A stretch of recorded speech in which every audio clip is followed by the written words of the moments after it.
Hallelujah! সবাইকে জয় যিশু। ঈশ্বরের করব আমরা যখন রোজ রুটিন অনুসারে যখন বিশেষ করে প্রভাতে প্রার্থনাতে আসি, আমরা প্রার্থনাতে যাব। সর্বশক্তিমান ঈশ্বর পিতা, তোমার মহানামে ধন্যবাদ করি পিতা। স্বর্গ পিতা সিংহাসন পিতার পাদে তোমার চরণে আসঙ্গ ধন্যবাদ করি পিতা। যে সকল সন্তান বিশেষ করে ইউটিউব ফেসবুকে যারা দেখছি দেখো, তাদেরকে তুমি সর্বদা তুমি মহা আশীর্বাদ করো পিতা। যারা দেশ বিদেশের মধ্যে গভর্নমেন্ট জবের মধ্যে কাজের মধ্যে জীবিত, তাদেরকে তুমি ব্লাস করবে, তাদেরকে তুমি সুরক্ষিত করো পিতা।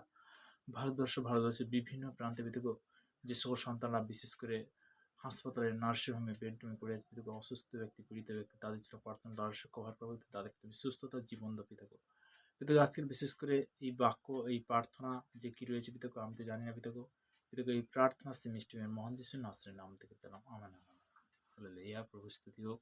তো তেমনি যে যখন লিখিত সুসমাচার 14:27 শান্তি আমি তোমাদের ছেড়ে রেখে দিচ্ছি, আমার শান্তি প্রদান করি, জগৎ যেরূপ দান করবে সেরূপ দান না। পিতাকে সর্বদা যে শান্তি, তুমি সর্বদা পিতাকে শান্তির ঈশ্বর পিতা, তুমি সর্বদা তুমি সেই শক্তি, সেই সমাধি অভিষেক দাও পিতাই আমার চাহাত পিতাকে, পিতা পুত্র পবিত্র আত্মা আমেন। আমরা বাক্যতে যাব।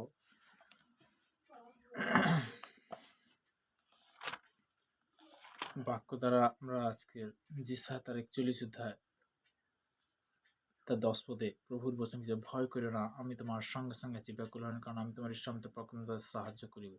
তো পিতার ধন্যবাদ একটা বাক্যের মধ্যে আমাদেরকে জানতে হবে। আমি আপন ধর্মশীলতায় দক্ষিণ হস্ত দ্বারা তোমাকে ধরিয়া রাখিব, আপন হস্ত দ্বারা দক্ষিণ হস্ত দ্বারাকে ধরিয়া রাখিব। তো পিতার যে আমাদেরকে সর্বদাই যখন আমরা ঈশ্বরের আরাধনাতে আসি, পিতার বাক্যতে আসি, পিতা তখনই কি করে? আশীর্বাদে পরিণত কখন করে? যখন তুমি বচন অনুসারে যখন আসবে, আশীর্বাদের বাক্যতে যখন আসবে, পিতা তখন কি আশীর্বাদে পরিণত করে। তো নেক্সট বাক্য হিন্দুপদেশ তার 10:22 পদে সদাবু আশীর্বাদ ধনবান করে এবং তিনি তাহার সহিত মনোদুঃখ দেন না, তার সহিত মনোদুঃখ দেন না। ঈশ্বরের মহিমা দেখো, একটা জিনিস কি কখনো কিন্তু ঈশ্বর মনোদুঃখ আমাদেরকে দেন না। তো তেমনি বলতে কি ঈশ্বরের যখন বাক্য অনুসারে আমরা চলি, পিতা আমাদের কি করে? আশীর্বাদে পরিণত করে, তাই না? তো তেমনি নেক্সট বাক্যতে যাব। ধন্য সেই জন যে দিনহীনের পক্ষে চিন্তাশালী। গীতসংহিতা তার 41 অধ্যায় 1 থেকে 2 পদ পর্যন্ত। বিপদের দিনে সদাবু তাহাকে নিস্তার করিবে, সদাবু তাহাকে রক্ষা করিবে, জীবিত রাখিবেন, দেশে সে আশীর্বাদ পাইবে। তুমি শত্রুগণের ইচ্ছাতে তাহাকে সম্পূর্ণ করিও না। কারণ প্রভুর বচন কি বলছে? যে ঈশ্বর আমাকে সুন্দর করো, তো তেমনি বলতে কি তার কাছে যদি আমি আসি সকাল দুপুর রাত্রি, অবশ্যই বলতে পিতা তখনই আশীর্বাদে পরিণত করবে, ফলে ফলবান করবে, তাই না? এখানে কি বলছে? ধন্য সেই জন যে দিনহীনের পক্ষে চিন্তাশালী, বিপদের দিনে সদাবু তাহাকে নিস্তার করিবেন, সদাবু তাহাকে রক্ষা করিবেন। কত বড় কথা দেখো! জীবিত রাখিবেন, দেশে সে আশীর্বাদ পাইবে। দেশে সে কিভাবে? আশীর্বাদে পরিণত হবে।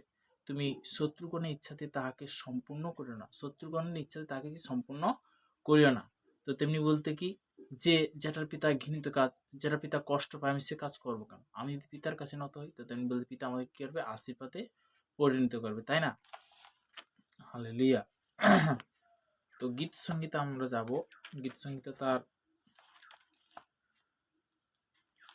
হালেলুয়া গীত সংগীতা 148 অধ্যায়।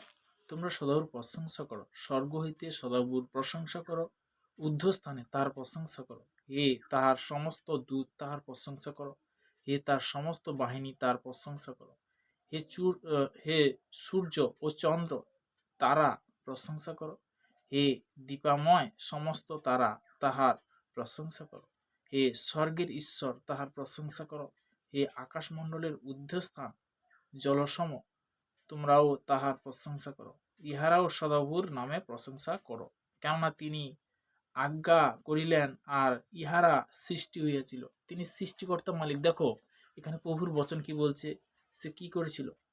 যে সূর্য চন্দ্র তারা সমস্ত কিছু স্বয়ং ঈশ্বর কিন্তু সৃষ্টি করেছিল। আদিতে বাক্য ছিল, বাক্য পিতামাতার সমস্ত সৃষ্টি, এবং কি সর্বশ্রেষ্ঠ কি মনুষ্য জীব সৃষ্টি করেছিল, তাই না? তো তেমনি বলতে কি সমস্ত মনুষ্য সন্তানের জন্য আমরা প্রার্থনাতে যাব। সর্বশক্তিমান ঈশ্বর পিতা, তোমার মহানামে ধন্যবাদ করি পিতা। স্বর্গ পিতা সিংহাসন পিতার পাদে তোমার চন্দ্রে, বিশেষ করে আজকের যে বাক্য ভোজন পিতাকে তুমি দিলে, তোমাকে অসংখ্য ধন্যবাদ করি পিতা। যে সকল সন্তানরা বিশেষ করে যে আশীর্বাদের বাক্য তারা রোজ রুটিন অনুসারে যেমন আসছে পিতাকে, তাই তুমি মহামহ আশীর্বাদ করে তাদের তুমি কৃপা করো পিতা, তুমি কৃপামান ঈশ্বর, তুমি মঙ্গলময় ঈশ্বর পিতা। 2025 সাল পিতাকে, 11 সাল পিতাকে, 2026 সাল পিতাকে আরো যারা তারা ভালোভাবে জানতে পারে, বুঝতে পারবে, পিতাকে তুমি আশীর্বাদ করে কৃপা করো পিতা। পিতাকে এই প্রার্থনা আমাদের রাজা রাজা সেই মহান যিশু নাসরের নাম থেকে চালাম, আমেন আমেন আমেন। জয় যিশু, ঈশ্বরের গৌরব হোক, ঈশ্বর সবাইকে ভালো রাখুক, আমেন।